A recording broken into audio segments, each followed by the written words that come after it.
Cambodia ជា subject apologize ជា verb subject ហើយនឹង verb វាត្រូវតែស្របគ្នាបើនេះថាវាស៊ីគ្នាបើ singular subject singular verb plural subject plural verb មែនទេបងប្អូន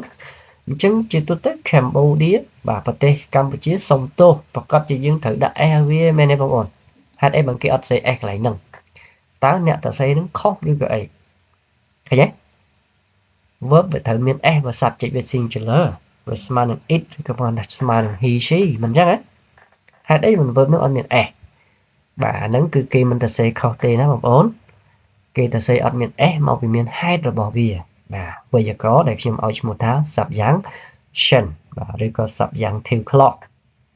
អញ្ចឹងវាមកពីចេះមកពីបែបនេះណាខ្ញុំបញ្យល់បងប្អូនមួយបងប្អូនចាប់ឲ្យបានប្រជាជនប្រហែលជា250គ្រួសារពីភូមិភ័យច័ន្ទរបស់ខេត្តបន្ទាយមានជ័យបាទខេត្តប៉ែកខាង North Western បាទខេត្តណាបងប្អូនគឺខេត្តឦសានណាបាទនៃខេត្តបន្ទាយមានជ័យរបស់កម្ពុជាហ្នឹងហើយខេត្តហ្នឹងអានេះគឺជា modify បងប្អូនបាទដែលជាទីកន្លែងបាទខេត្តហ្នឹងគឺខេត្តមួយណាហើយភ័យច័ន្ទហ្នឹងភ័យច័ន្ទមួយណាភ័យច័ន្ទហ្នឹងគឺនៅក្នុងខេត្តបន្ទាយមានជ័យដែលជាទីកន្លែងផ្ទុះបាទការបាញ់ប្រហារគ្នាហ្នឹងកាត់ឡើងនោះគឺនៅក្នុងបាទហើយ were evacuated នេះ verb របស់វានៅណាបាទត្រូវបានជម្លៀសចេញទៅកាន់វត្តបាទ Buddhist temple យើងប្រែថាវត្តចឹងទៅណាបាទប្រែថាវត្តពុទ្ធសាសនាយើងប្រើពាក្យ Buddhist temple ណាឬក៏ pagoda ដែលមានចម្ងាយប្រហែលជា30គីឡូម៉ែត្រឬក៏ស្មើនឹង18ម៉ាយអំពីតំបន់ព្រំដែននោះ Hello everyone and welcome to my channel. Also welcome to video 139 in which we are going to learn how to translate news article from English to Khmer.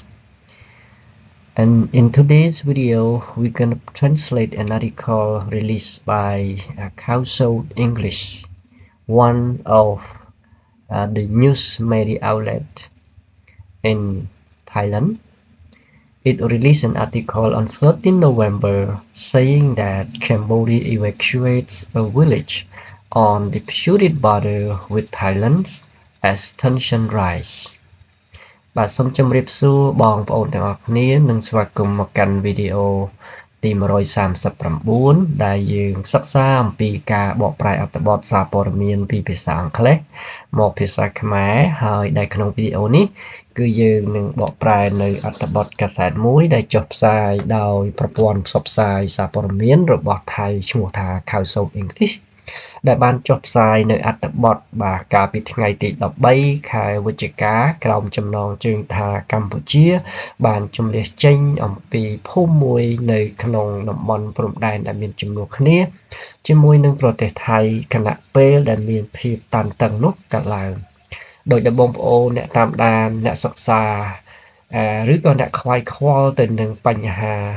អធិបតេយ្យភាពបាទបញ្ហាទឹកដីគឺថ្មីនេះកាលពីថ្ងៃទី12ខែវិច្ឆិកាគឺមានការផ្ទុះអាវុធបាទតែខ្នាតតូចបាទនៅក្នុងភូមិព្រៃច័ន្ទឬក៏ខាងភូមិនងច័ន្ទបាទដែលនៅតំបន់ព្រំដែនកម្ពុជាថៃដែលបង្កឲ្យជនស៊ីវិលកម្ពុជាចំនួន1រូបបានបាត់បង់ជីវិតក៏ដូចជារបួសចំនួន3រូបទៀតបាទហើយនៅថ្ងៃទី13បាទសារព័ត៌មានថៃមួយនេះក៏បានចុះផ្សាយអត្ថបទថាកម្ពុជាបានចំនួនចេញបាទប្រជាជននឹងគឺពីតំបន់នងច័ន្ទដូចដែលអ្វីដែលភាគីថៃនឹងបានដាក់លក្ខខណ្ឌបាទដែលខ្ញុំឲ្យឈ្មោះថាប្រស្នា4ខបាទក្នុងនោះគឺមានការដកអាវុធចេញបាទពីតំបន់ព្រំដែនការដោះមីនបាទការជម្លៀសប្រជាជនចេញពីភូមិនងច័ន្ទហើយនឹងទី4គឺការបោះសម្អាតនៅការឆបោកតាមប្រព័ន្ធអនឡាញអញ្ចឹងចង់ដឹងថាតើភូមិព្រៃច័ន្ទឥឡូវនេះស្ងាត់បាទប្រែទៅជាស្ងាត់បាត់អ្នកភូមិយ៉ាងណាទៅហើយគឺយើងនឹងផ្ដល់នៅព័ត៌មាននេះជូនបងប្អូនតាមរយៈការបកប្រែនៅអត្ថបទមួយនេះបាទទាំងស្រុងដែលនឹងមានខ្លឹមសារពីដើមដល់ចប់តែម្ដងអត់មានកាត់អីទេបងប្អូនណាគឺយើងបកទាំងអស់តែម្ដងហើយខ្ញុំនឹង បង្រៀនបងប្អូននៅពាក្យកស័ព្ទក៏ដូចជាការប្រើប្រាស់នៃពាក្យនោះនៅក្នុងអត្ថបទកសែតក៏លើកយកនៅវេយ្យាករណ៍មួយតូចមកពន្យល់បងប្អូនតកតងទៅនឹងគេហៅថា subjunctive បាទតើ subjunctive clause បាទគេប្រើនៅក្នុងអត្ថបទកសែតនោះនៅស្ថានភាពបែបណាដែលគេត្រូវប្រើ subjunctive clause ហើយវាមានទម្រង់លក្ខណៈនៃការសរសេរនោះបែបណាវាជាវេយ្យាករណ៍មួយដែលអាចជាមូលដ្ឋានក្នុងការបកប្រែហើយនឹងពន្យល់បងប្អូនអំពីគន្លឹះនៃការបកប្រែអត្ថបទសារព័ត៌មានផងដែរអញ្ចឹងកុំឲ្យខាតពេលយើងចូលទៅក្នុងខ្លឹមសារនៃអត្ថបទទាំងស្រុងដូចតទៅបាទជាដំបូងយើងនឹងសិក្សាទៅលើពាក្យកស័ព្ទចំនួន10ពាក្យដែលខ្ញុំបានស្រង់ពីក្នុងអត្ថបទបាទហើយខ្ញុំអាចនឹងទៅលឿនបន្តិចដើម្បីកុំឲ្យបោះពេលវេលាយើងច្រើនពេកបាទពាក្យដំបូងគឺពាក្យ evacuate បាទជាកិរិយាសព្ទមានន័យថាជម្លៀសចេញពីកន្លែងណាមួយបាទយើងជម្លៀសនឹងយើងចេញពីណាមួយបាទបន្ទាប់ទៀតគឺពាក្យ lethal បាទជាគុណនាមមានន័យថាដែលបង្កឲ្យមានការស្លាប់បាទដែលបង្កដល់ស្លាប់ឬក៏បង្កឲ្យស្លាប់ពាក្យបន្ទាប់ទៀតគឺពាក្យ investigation ជានាមមានន័យថាការស៊ើបអង្កេតបន្ទាប់ទៀតគឺពាក្យ allege ជាកិរិយាសព្ទមានន័យថាចោទប្រកាន់បាទចោទនរណាម្នាក់ធ្វើអ្វីមួយខុសអីចឹងទៅបន្ទាប់ទៀតគឺពាក្យ accusation បាទ accusation ជានាមមានន័យថាការចោទប្រកាន់បងប្អូនអាចប្រើជាកិរិយាសព្ទ accused បាទមានន័យដូចនឹង allege បាទគឺចោទប្រកាន់បាទជាកិរិយាសព្ទតែនេះគេប្រើជានាមយើងថែមពាក្យ Asian អញ្ចឹងយើងបានពាក្យ accusation ពាក្យបន្ទាប់គឺពាក្យ provoke គឺបង្កហេតុបង្កចំនួនបាទ shield បាទជានាមមានន័យថាខែលការពារ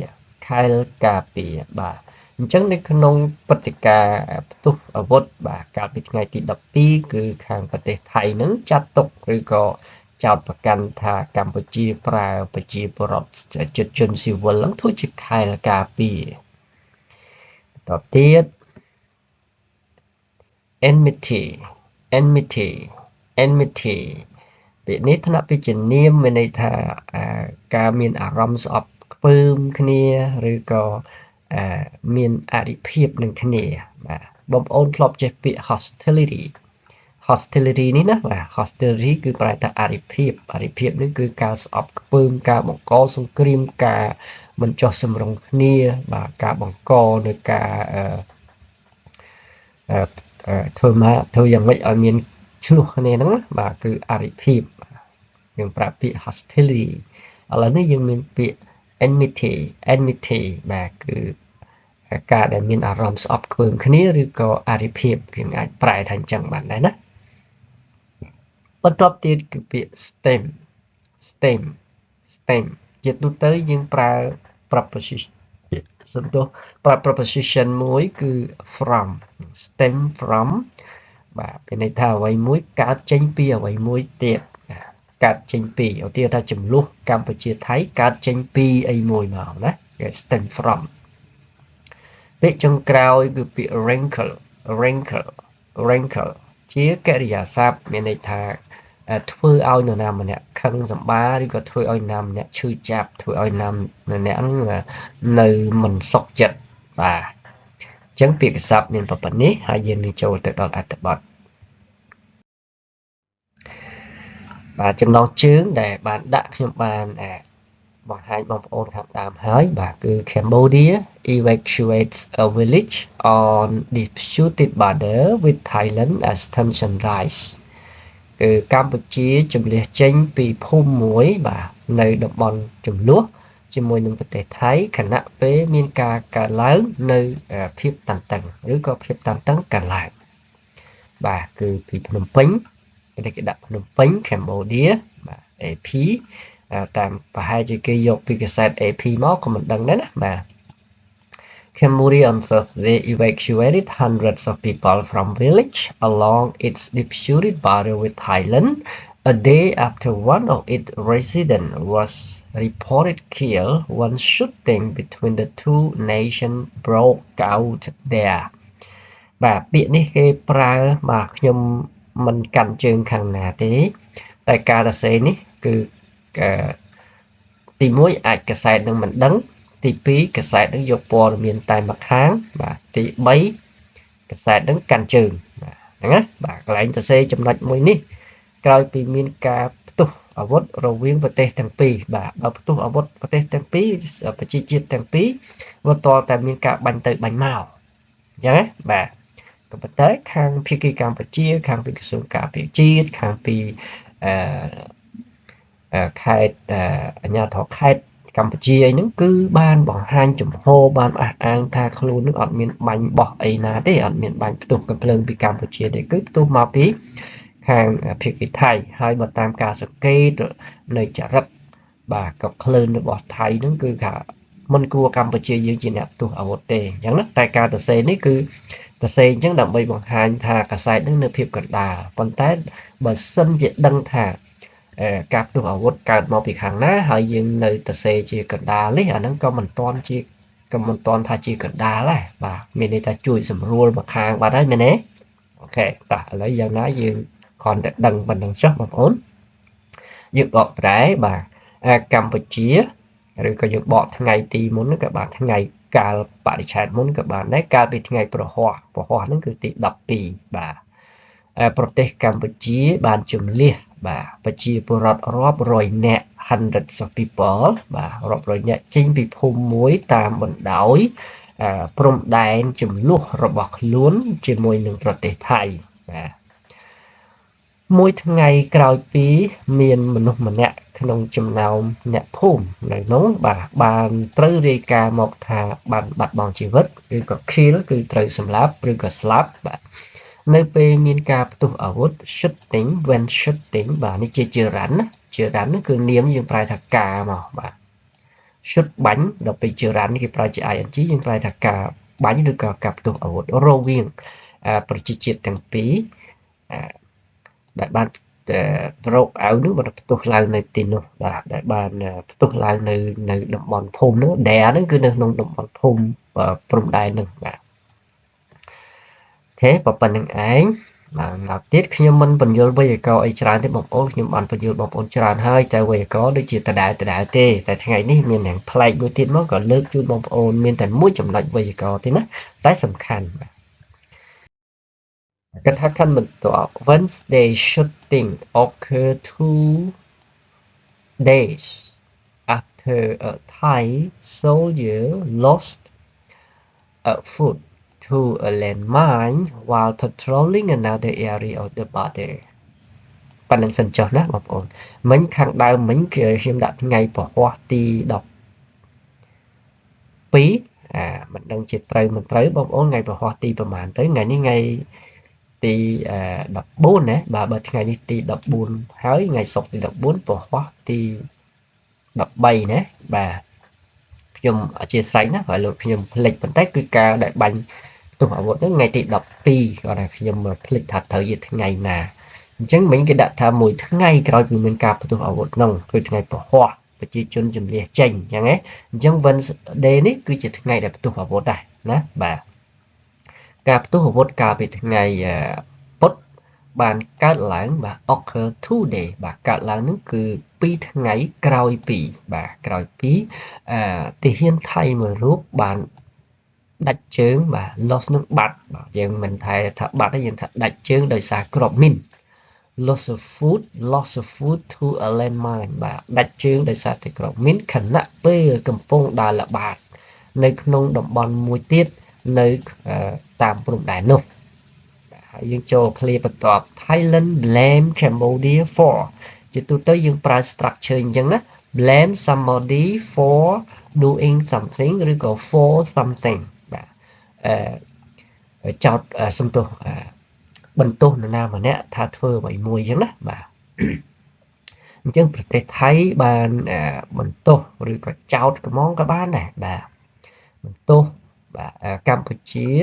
ចំពោះការផ្ទុះ blast ការផ្ទុះក្របមាននោះ and announce ហើយបានប្រកាសថា it was suspending honoring the term បាទថាខ្លួននឹងគឺថៃនឹងឯងណាប្រកាសថាខ្លួននឹងគឺនឹងព្យួរឬក៏ផ្អាកឬក៏ព្យួរនៅការគោរពលក្ខខណ្ឌបាទព្យួរការគោរពលក្ខខណ្ឌមានន័យថាលែងគោរពព្យួរចោលសិនបាទឈប់គោរពលក្ខខណ្ឌបរិយាសិនបាទមិនគោរពលក្ខខណ្ឌនៃបទឈប់បាញ់ដែលត្រូវបានសម្របសម្រួលឡើងបាទដោយប្រធានាធិបតីសហរដ្ឋអាមេរិកលោកដូណាល់ត្រាំអញ្ចឹងគាត់ព្យួរចោលហើយលែងគោរពតាមលក្ខខណ្ឌនៃបទឈប់បាញ់នឹងហើយតែគេថាកាន់បន្ទាប់ territorial dispute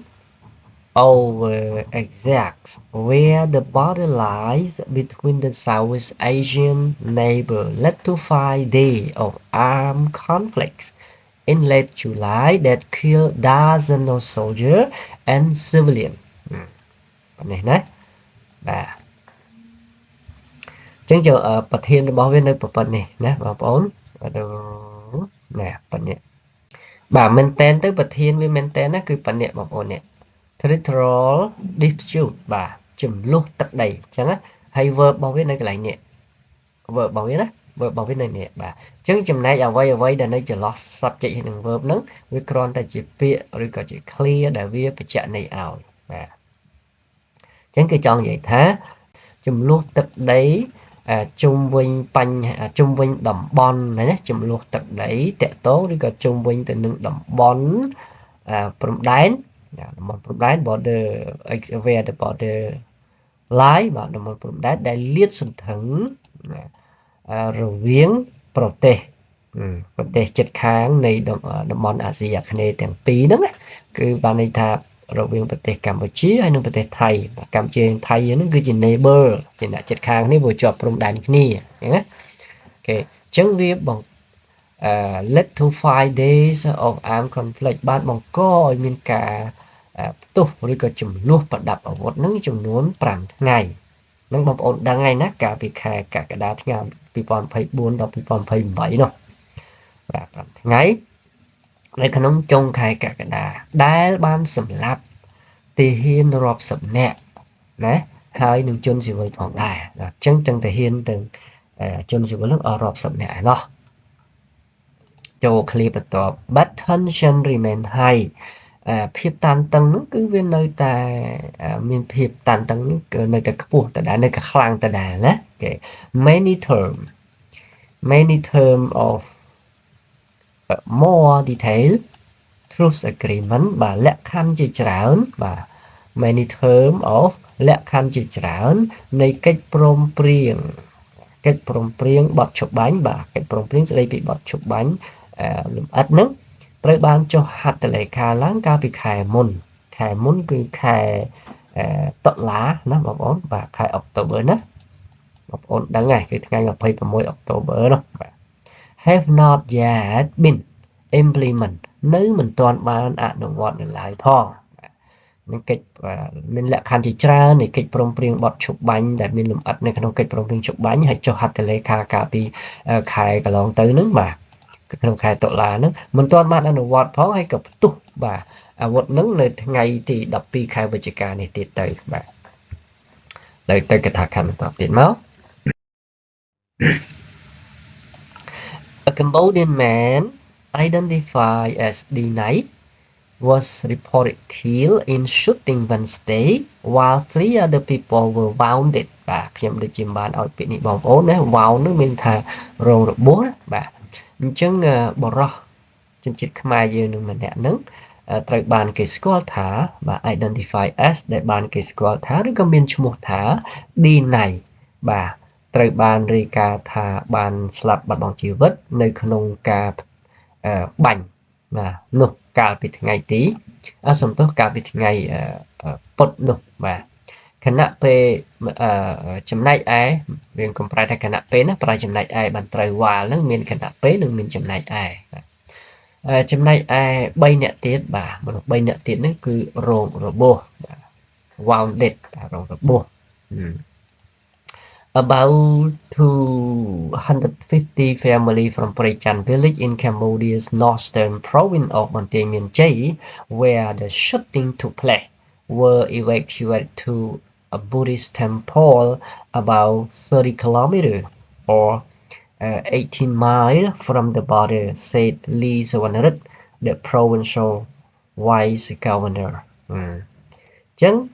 យើងបកពី introductory clause នេះមកមុនមកបងប្អូនបាទ introductory clause ខ្ញុំនិយាយចឹងបងប្អូនដែលធ្លាប់តាមដានវីដេអូខ្ញុំរឿយៗបងប្អូនស្គាល់ហើយថា introductory clause នឹងអីបងប្អូនដែលធ្លាប់រៀនវេយ្យាករណ៍ជាមួយខ្ញុំក៏ស្គាល់ដែរថា introductory clause នឹងអីណាហើយការទៅ introductory clause ក្នុងកាសែតច្រើនដាក់នៅក្រោយអញ្ចឹងតែយើងបកវាមុនមកហើយរបៀបទៅសេរបស់វាគេដាក់ verb មុនហើយបាន subject កាលណា subject នោះជានាមបាទមិនសព្វនាមទេណាជានាមបាទហើយក៏គេអាចយកវាមកដាក់ verb នឹងនៅក្រោយនៅនេះបានដែរការទៅសេមាន2របៀបតែបើជាសព្វនាមមានតែមួយរបៀបទេត្រូវតែដាក់សព្វនាមហើយដាក់កិរិយាសព្ទបាទអញ្ចឹងលោកលីសវណ្ណរិទ្ធបាទដែលជាអភិបាលបាទអភិបាលរងណាវាយក៏មិនអភិបាលរងនៃខេត្តបន្ទាយមានជ័យនឹងបាននិយាយថាឬក៏លើកឡើងថាប្រជាជនប្រហែលជា250គ្រួសារពីភូមិភ័យច័ន្ទរបស់ខេត្តបន្ទាយមានជ័យបាទខេត្តប៉ែកខាង North Western បាទខេត្តណាបងប្អូនគឺខេត្តឦសានណាបាទ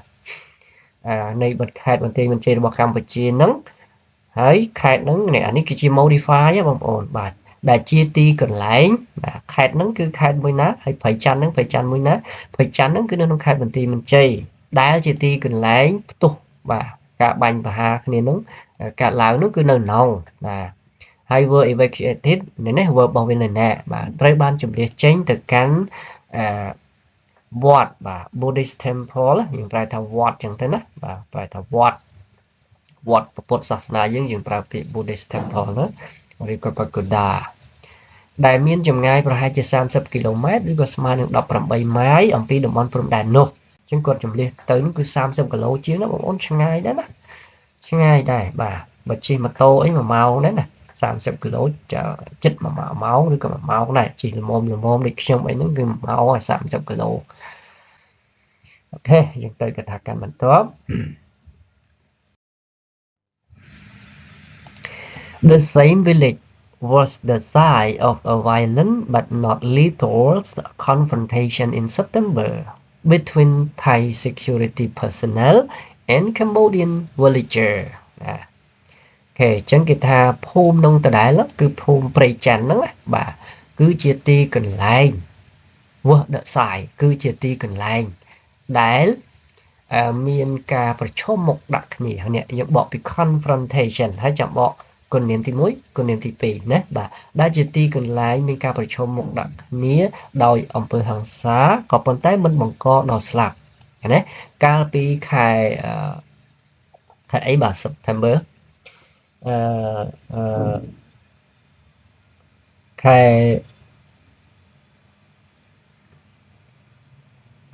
កញ្ញាបាទគឺខែកញ្ញាបាទកាលឡើងកាលពីខែកញ្ញារវាងសន្តិសុខយើង personnel នឹងប្រែថាបុគ្គលិកអញ្ចឹងយើងមិនបាច់បកបុគ្គលិកអញ្ចឹងក៏បានដែរយើងថាមន្ត្រីសន្តិសុខអញ្ចឹងទៅណាបាទរបស់ថៃហើយនឹងប្រជាជនកម្ពុជាយើងបាទអញ្ចឹងមានការប្រជុំមុខដាក់គ្នាកាលពីកន្លងទៅគឺគេចូលមកដាក់បលាលួសបលាអីហ្នឹងมันមានការប្រជុំមុខដាក់គ្នារវាងអ្នកភូមិកម្ពុជាគឺភូមិព្រៃច័ន្ទឬក៏នងច័ន្ទហើយ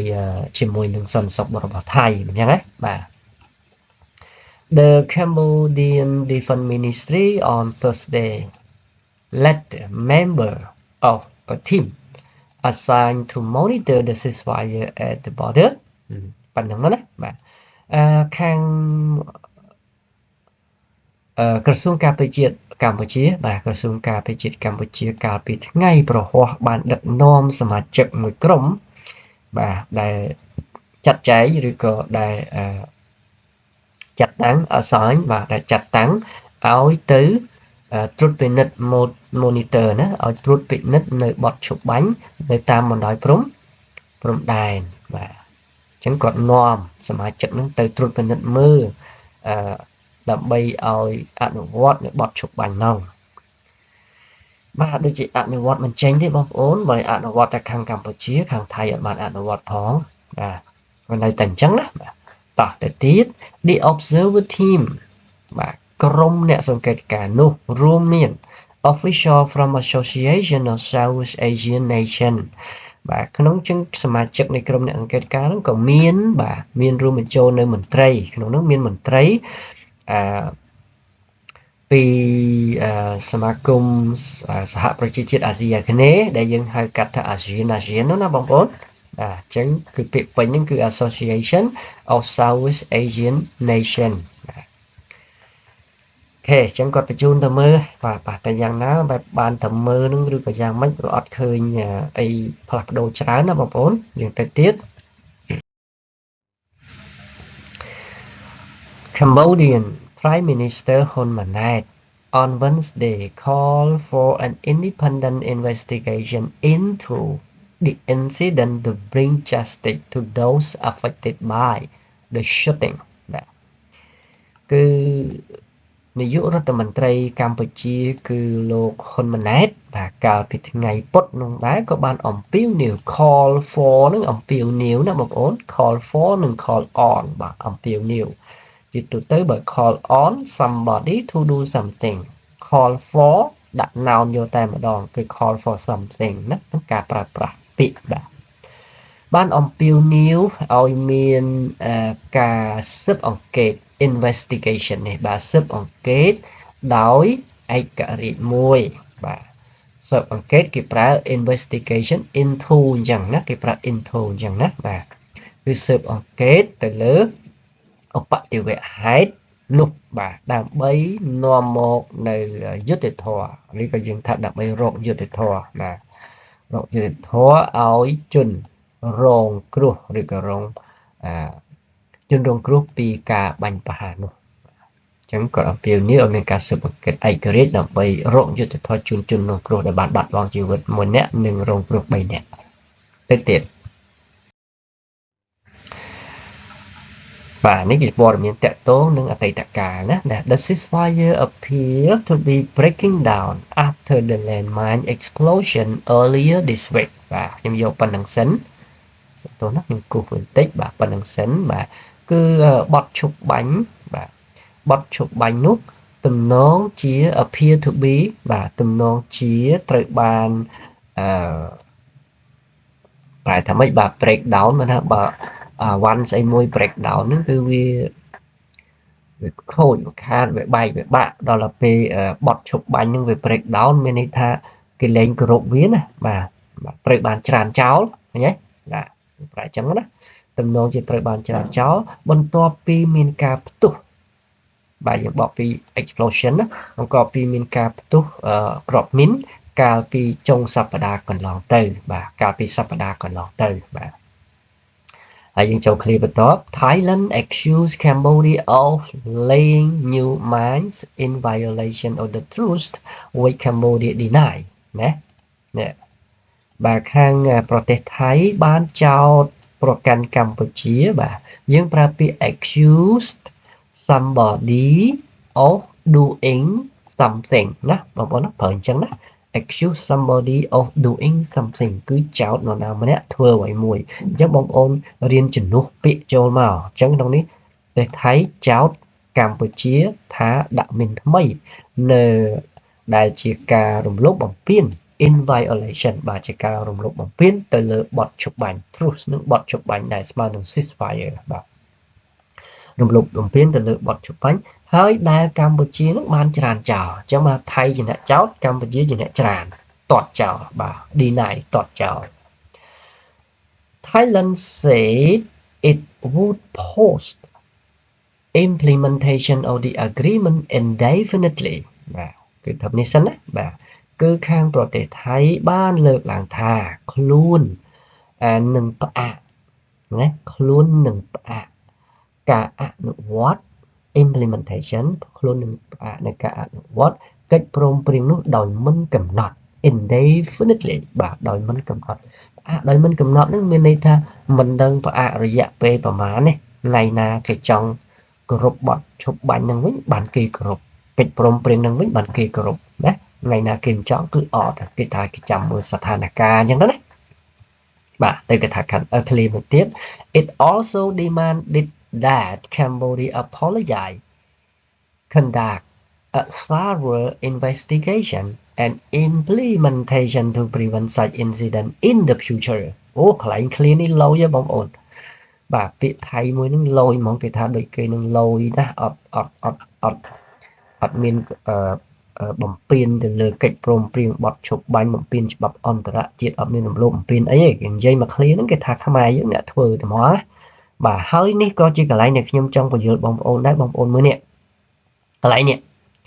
Cambodia ជា subject apologize ជា verb subject ហើយនឹង verb វាត្រូវតែស្របគ្នាបានន័យថាវាស៊ីគ្នាបើ singular subject singular verb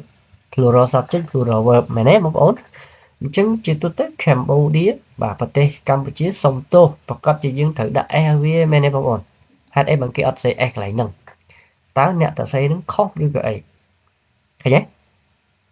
verb វាត្រូវមាន s បើ subject វា singular វាស្មើនឹង it ឬក៏ស្មើនឹង he she មិនអញ្ចឹង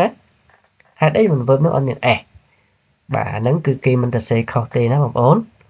គេតសេអត់មាន s មកពីមានហេតុរបស់វាបាទវេយ្យាករណ៍ដែលខ្ញុំឲ្យឈ្មោះថា subjunction បាទឬក៏ subjunctive clause អញ្ចឹងវាមកពីចេះមកពីបែបនេះណាខ្ញុំបញ្យល់បងប្អូនមួយបងប្អូនចាប់ឲ្យបានអត់មាន s កន្លែងហ្នឹងគឺមកពីកន្លែងនេះណាបងប្អូនចាំថា subjunction គឺវាកើតឡើងពី clause 2ដែលគេបញ្ចូលគ្នាហើយ clause ខាងមុខមានប្រើកិរិយាសព្ទមួយចំនួនដែលវាមានឥទ្ធិពលទៅលើ clause ខាងក្រោយអញ្ចឹងពាក្យកិរិយាសព្ទមួយចំនួននោះមានដូចជា suggest recommend propose advise request demand insist ណាចុចលក្ខនឹងលក្ខមិនតាន់អស់ណាខ្ញុំគ្រាន់តែដាក់ឲ្យបងប្អូនជាឧទាហរណ៍ខ្លះទេហើយក៏មានគុណនាមផងដែរសរុបឲ្យខ្លីគឺជាកិរិយាសព្ទមួយចំនួនដែលបង្ហាញអំពីភាពចាំបាច់ការទទូចសុំណានាមឬក៏គុណនាមមួយចំនួនដែលបង្ហាញពីការចាំបាច់ការទទូចសុំបាទភាពសំខាន់ណាបាទអាហ្នឹងវានៅក្នុង clause ខាងដើមហ្នឹងពួក verb ទាំងអស់ហ្នឹងឬក៏គុណនាមវានៅក្នុង clause ខាងដើម clause ទី1ហើយខាងក្រោយវាពាក្យ that វាអាចមានគេសរសេរឬក៏គេអាចលុបចេញក៏បានដែរអញ្ចឹងណាបាទហើយមាន clause មួយទៀតអញ្ចឹងវាមាន subject មាន verb នេះអា verb មួយទៀតនេះអា verb មួយទៀតហ្នឹង verb នៅ clause ទី2ហ្នឹងណាវាលែងដើរតាមប្រធានរបស់វាហើយលែងដើរតាមប្រធានរបស់វាហើយដោយសារតែវារងឥទ្ធិពលពីកិរិយាសព្ទទាំងអស់នេះនៅក្នុង clause ទី1អញ្ចឹងយើងមើល clause របស់យើងបាទមើល clause របស់យើងណាខ្ញុំមើលដូរពណ៌ខៀវដើម្បីគូសឲ្យបងប្អូនមើលវិញបាទ clause របស់យើងនេះ it also ឃើញទេបងប្អូនកន្លែងនេះណាខ្ញុំច្អល់មើល laser ណាបងប្អូនណាមក it also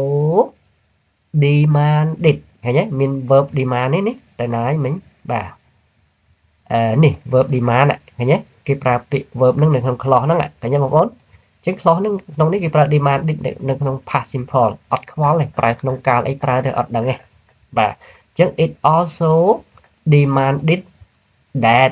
តើទេបងប្អូនប៉ុណ្្នឹងគេហៅថា introductory clause អញ្ចឹងវាធ្វើឲ្យ clause នៅខាងក្រោយនេះចាប់ពី that មកនេះណា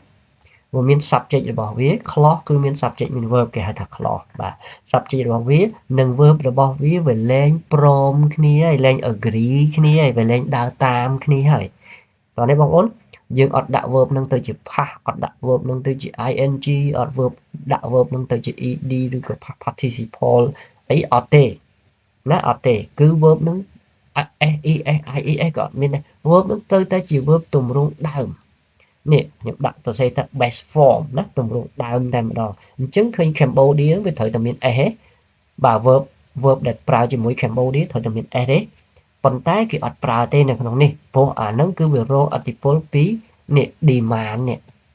demand ហ្នឹងបង្ហាញពីភាពចាំបាច់ទទូចទាមទារឃើញទេអញ្ចឹងប្រទេសថៃក៏ទាមទារឲ្យប្រទេសកម្ពុជាហ្នឹងសុំទោសផងដែរឃើញទេអូខេបាទហ្នឹងជឿជាក់ថាបងប្អូនអាចយល់បានណាអញ្ចឹងនេះខ្ញុំសេខាងក្រោមបើយើងទៅសេ clause នឹងមួយតែឯងទេ Cambodia apologized ណាខាងក្រោមនេះណាខ្ញុំដាក់ខាងក្រោមនេះបងប្អូនមើលណាក្រោមនេះបាទ Cambodia apologize មាន s បើវាសេដាច់ទៅវាអញ្ចឹងក៏ប៉ុន្តែបើដាក់ Thailand demanded that Cambodia apologize លែងមាន s ហើយនេះហើយលែងមាន s ហើយណាអូខេខ្ញុំជឿថាបងប្អូនយល់ហើយបើមិនយល់បងប្អូនសួរថែមឬក៏ទៅមើលវីដេអូដែលខ្ញុំបានបង្រៀនអំពីសព្ទយ៉ាងទាវ noun clause នឹងលម្អិតច្រើនជូនបងប្អូន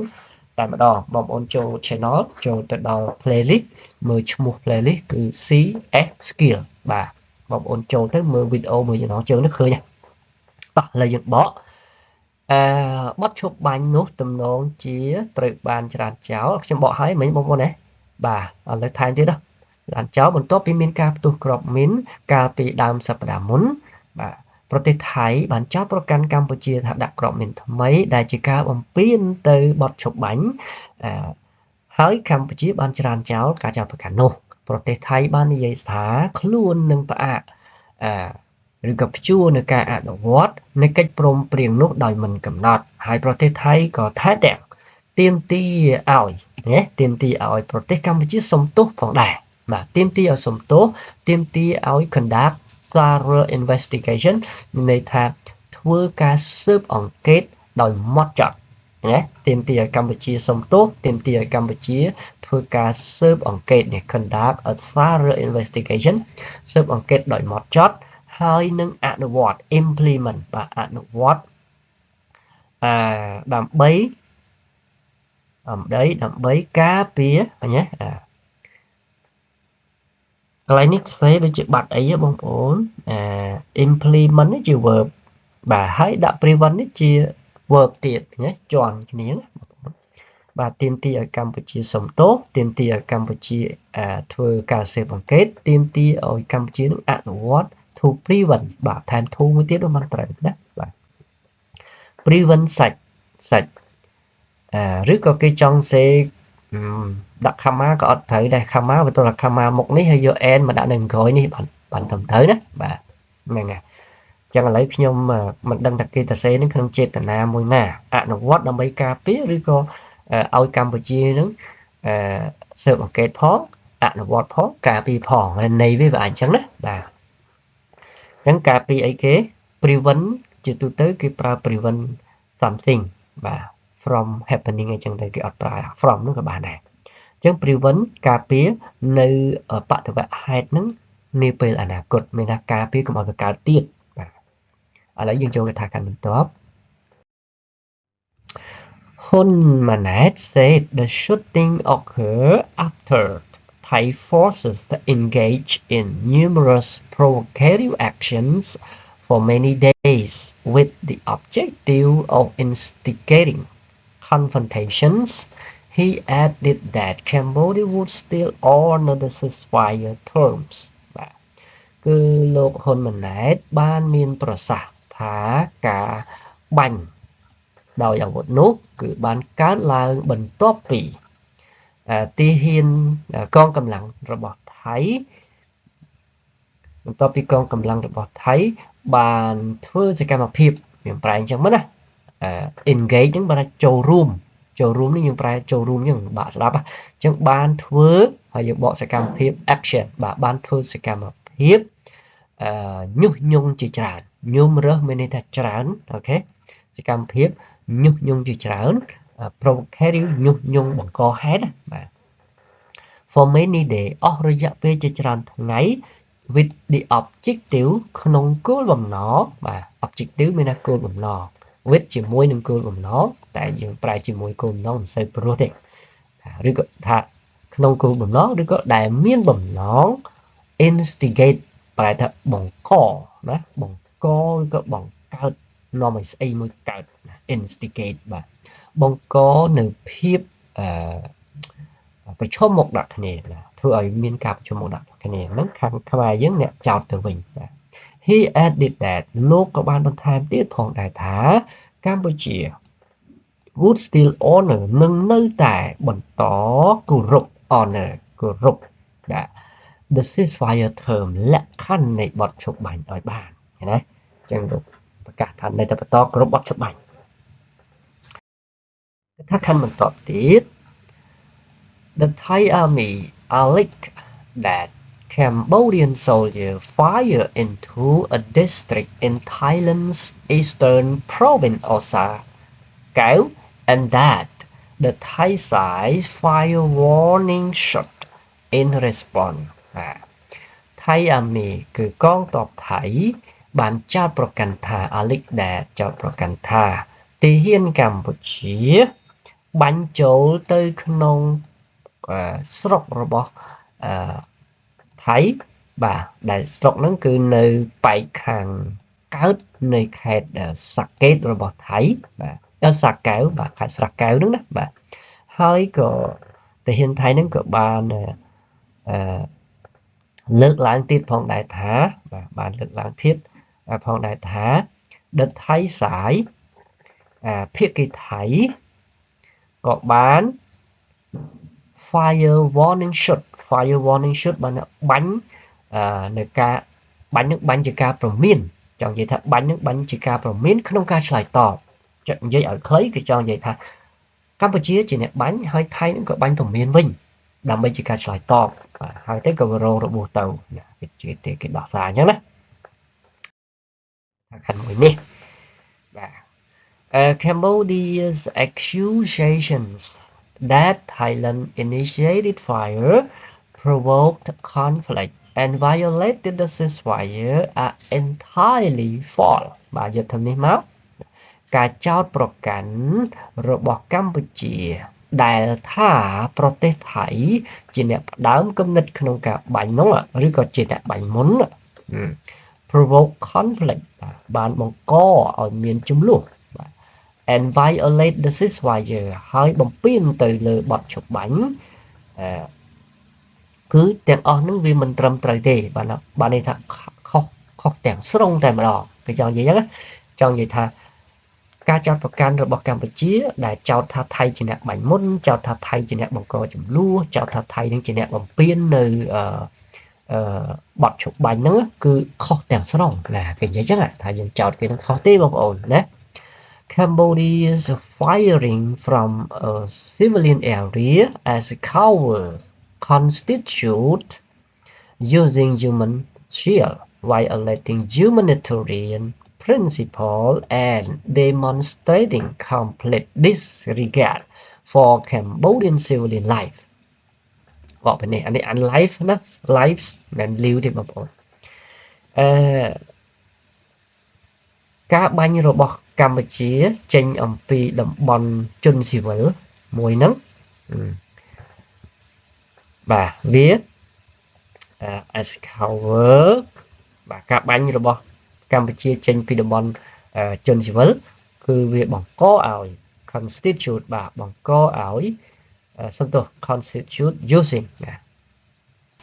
អូខេខ្ញុំបកចេះវិញណាមិនស្រួលយល់បងប្អូននេះគេចង់និយាយថាការបាញ់របស់កម្ពុជាយើងចេញអំពីតំបន់ស៊ីវិលហ្នឹងណាការដែលយើងបាញ់ចេញពីតំបន់ស៊ីវិលហ្នឹងគឺយើងប្រើវានឹងធ្វើជាការបិទបាំង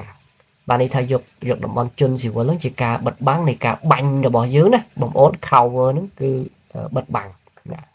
អញ្ចឹងថៃហ្នឹងគាត់ចង់និយាយថាការបាញ់របស់កម្ពុជាយើងចេញបាញ់មិនចេញពីមូលដ្ឋាននេះគឺបាញ់ចេញពីតំបន់ជនស៊ីវិលអញ្ចឹងគឺបាញ់ហ្នឹងប្រើវាជាការបិទបាំងហើយអានឹងចាត់ទុកជាកន្លែងនេះយើងប្រើចាត់ទុកជាវិញណា constitute បង្កជាឬក៏ចាត់ទុកជាបាទអញ្ចឹងគេថាការបាញ់ចេញពីតំបន់ជនស៊ីវិល